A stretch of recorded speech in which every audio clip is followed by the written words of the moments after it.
Hey everyone! Today I'm going to show you how to create a Henley Placket. The first step is to find the center of your bodice. To do this, I am folding my bodice in half and pressing with my iron to create a crease down the center. I'm going to set the bodice aside and do the same with my placket. As you can see, I folded my placket in half and pressed to create a crease directly down the center. The next step is to draw a guideline down the crease that you just made. Because this is on the inside of the placket, I am using a regular pen so that when I press my placket, my guidelines don't disappear. The next guideline we will draw is on the bottom of our placket. Measure up 1/2 inch or 1.3 centimeters from the bottom raw edge and draw your second guideline. These guidelines will be used later when we are sewing. The next thing we will do is fold in the two sides of our placket 1/4 inch or 6 millimeters so that the wrong sides are touching.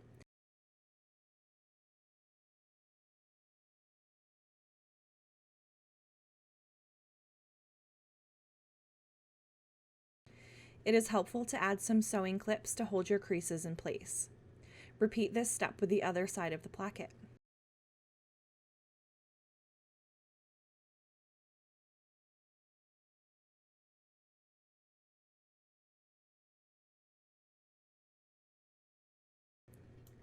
Depending on the pattern that you are using, you may have a guideline for placement at the top of your placket. For the purposes of this tutorial, I am showing you our pine pattern, which does not have a guideline.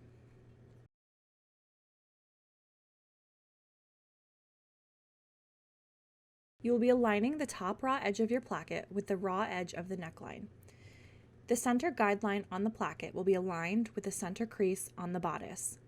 Use pins to hold the two pieces together.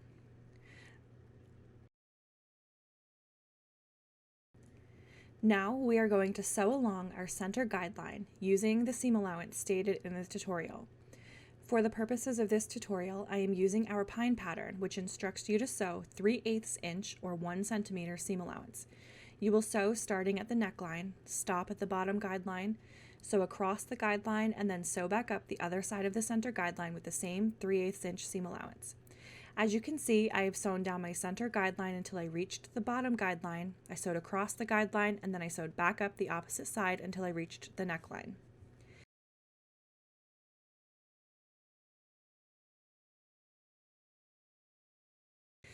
The next step is to cut down our guideline. We will stop 1/4 inch or 6 millimeters from our bottom guideline. Once we get to that 1/4 inch marking, we will cut diagonally to each corner, making sure not to clip our stitches. This will create an upside down Y when the bodice is right side up.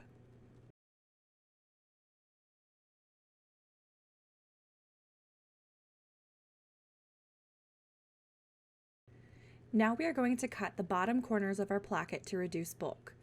Use the 1/4 inch fold line and the 1/2 inch guide line as your guide when cutting.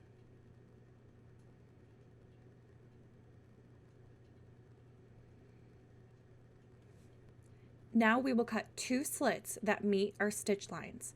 Go right up to the stitch lines, but do not cut your stitches.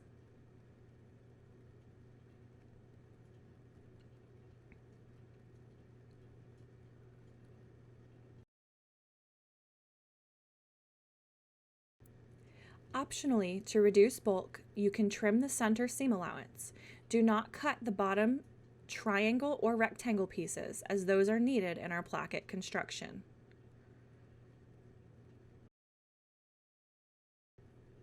The next step in finishing our placket is folding the bottom of the placket up along the 1/2 inch guidelines. You can also give a fresh press to the 1/4 inch fold line along the side of the placket if needed. Now we are going to take this side of our placket and bring it around to the back side of our bodice. Make sure to keep the bottom triangle and rectangle pieces up so that when you flip the bodice over, they are lying on top of the placket.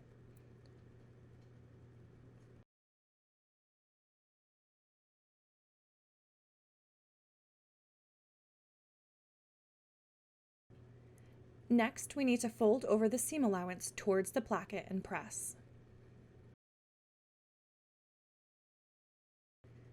And now we are going to take our folded edge and bring it over so that it meets our stitch line, and then press it well.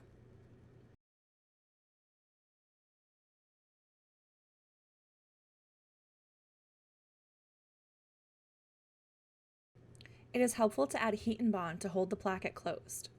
I like to use sew-line glue to hold my placket closed.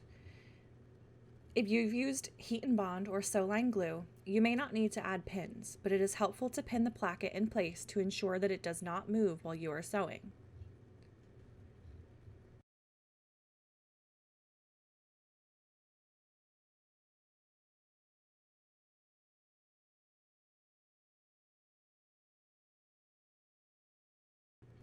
Now flip your bodice to the right side and sew along the inner edge and the bottom edge of the placket. When you get to the bottom edge, make sure that the bottom triangle and rectangle piece are completely tucked in. As you can see, when I pinned my placket, it pulled a little and caused this little piece to peek out here, so I will be tucking that back in before I sew.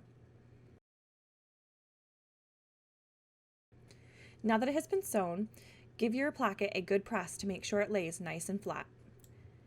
To finish the opposite side of the placket, we will be repeating the steps we just finished with the first side of the placket. Flip the unfinished side of the placket to the wrong side and flip the whole bodice over so that we are working from the wrong side.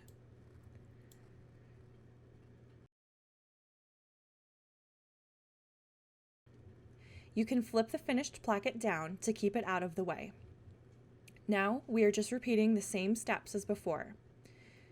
Fold over the seam allowance towards the placket and give it a good press.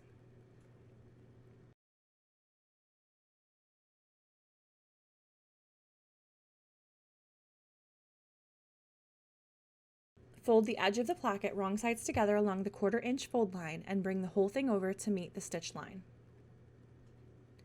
The only difference with constructing this second side of the placket is that you do not have that extra little triangle and rectangle piece at the bottom.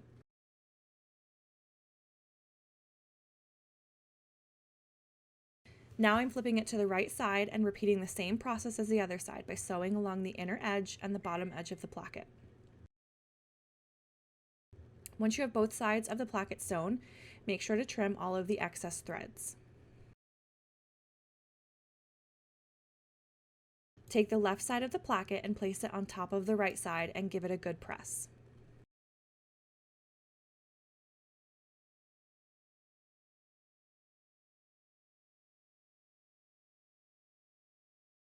You can either pin the placket in place or you can use a small dab of sew-line glue to hold the two pieces together. To finish off the placket, I will now be taking it over to the sewing machine to sew a small box with an X through the middle of it at the bottom of the placket. Be careful that your placket pieces do not shift when sewing the box. Lastly, I am just clipping my excess threads and pressing the placket flat. And now you've finished your Henley placket. Happy sewing!